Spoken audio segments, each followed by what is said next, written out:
Brought to you by the Every Dollar app. Start budgeting for free today.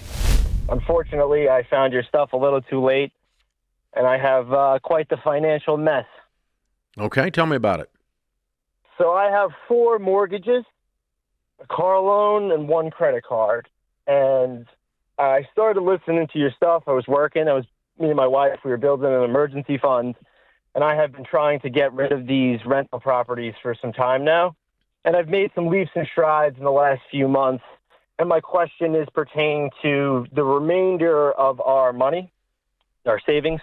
My wife is still currently working, and she brings in $130,000. I am not working. I have been laid off for 7 months. I have been looking tirelessly for work. I had unemployment, and that had ran out. I recently have just signed up with Uber, and I've been doing that. But compared to my previous income, it isn't too great. What did you used to do? 130. Oh, wow. You used to make 130. Doing what? Credit risk, commercial real estate. Okay. And why were you laid off? $2 billion in defaults, $1 billion of debt assets were sold off to another asset management firm, and the position was eliminated. And given the current interest rate environment, a lot of people are skittish to hire specifically for commercial real estate credit risk underwriting. Wouldn't disagree with that, but the skills that you used to do that are still usable in other things. So that nuanced job position is probably gone for a while. I would agree with you on that. But I mean, you've learned to do financial analysis and risk analysis, and that can be applied to a myriad of different things. So you need to broaden your search. I'm closing in on one, and I'm very optimistic, and it is a pay bump, but I'm not, counting on it. It's not in my hands yet. All right, so we're working on your income, and so how can we best help you today? Tell us about the 4 mortgages. So I have my primary, 540 at 5.75, payment's $4,400. I have a rental property with 453 at 6.5%. Payment T&I is $2,956, not including insurance, not including taxes. I have another one at 192. P&I is $1,019. And then I have another one with a business partner, which is at 11.5%, and that is 184, which yesterday I'm hoping that we are closing. Someone is purchasing it cash. Okay, and what will you take from that? $45,000. Okay. But you're out. Heck Correct. with the cheese. Let me out of the trap. Okay. I'm in. And so the other 2 are up for sale. So the other 2 are up for sale. The one that's up for sale, I've dropped the price from $340,000 to $295,000. My one question is, do I continue dropping the price until I get an offer? Is that property number 3? No. You just said, I said there's 2 left, and you said the one that's up for sale. Why are they not both up for sale? Everything is up for sale. Okay, except your home. Except my primary, which we're considering also putting up for sale. Is your car up for sale? The car is going up for sale. Good. Okay, good. So we're cleaning this out. All right. I don't know. You've got to assess the real estate market there as to what's going on. Okay. Is the market simply slow, or are you overpriced?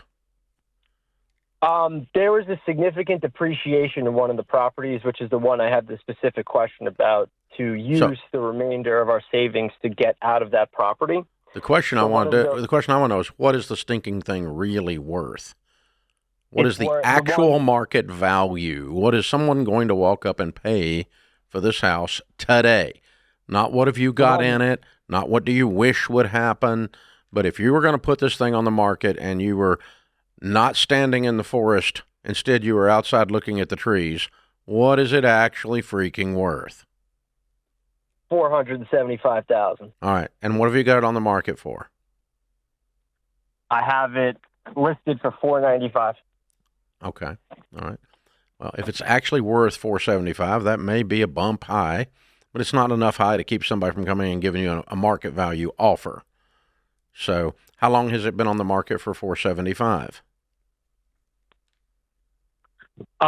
The problem is, so this is kind of a unique situation. Someone has offered to purchase it and give me $20,000.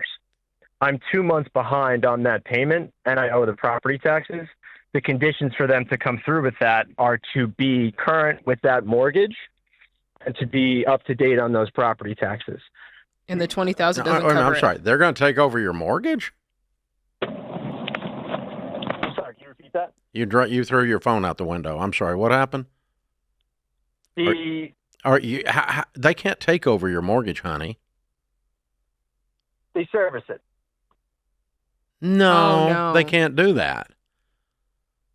How does a real estate guy not know this? Okay, that mortgage that you have has a due on sale clause. You transfer title, they're going to call the loan. I'm not going to be off the title. I know, but if you transfer title in form, even though you didn't move, so you haven't really sold the house. You just lease purchased it to someone. No, thank you. No, thank you. I'll pass.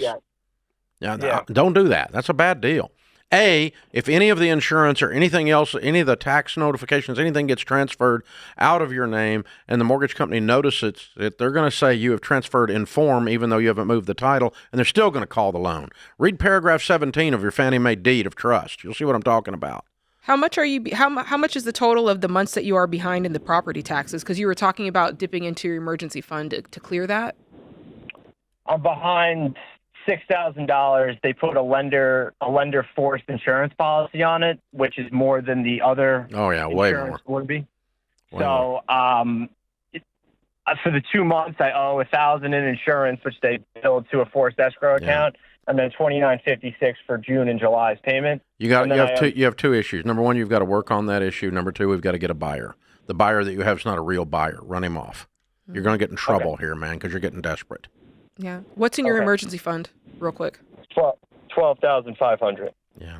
Okay. So the lesson, Tom, is this. Okay, the things that you were taught in academia, and I was taught in academia about risk analysis on real estate, does not include the risk that debt represents, and you are now experiencing the risk that debt represents. Wholesale. I mean, right across your face.